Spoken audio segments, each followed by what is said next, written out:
Siamo qui con l'avvocato Franco Conte, presidente Codacons.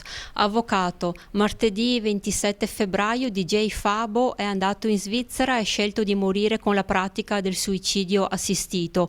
In Italia questa pratica non è ancora legale. Lei cosa ne pensa?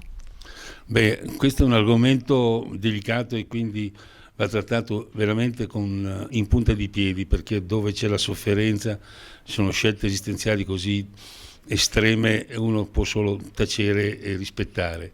Ci ho detto quello che invece è giusto commentare è, come sempre, una reazione emotiva nel paese che comporta una scelta di campo, una specie di tifoseria che, anziché consentire di cogliere lo stimolo per una riflessione, diventa un elemento di tifoseria, appunto, dove la ragione e le varie angolature di questo problema vengono azzerate per dire basta, questo paese, non è giusto che questo paese sia così matrigna verso chi vuole esercitare un diritto a una morte dignitosa. Cioè, mi paiono argomenti sinceramente non adeguati al dramma che si è vissuto.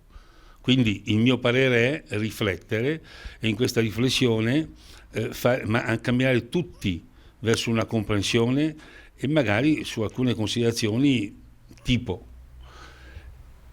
se l'uomo resta solo, evidentemente la sua capacità di essere uomo relazione si azzera e quindi diventa quasi un risultato inevitabile scegliere una morte dignitosa.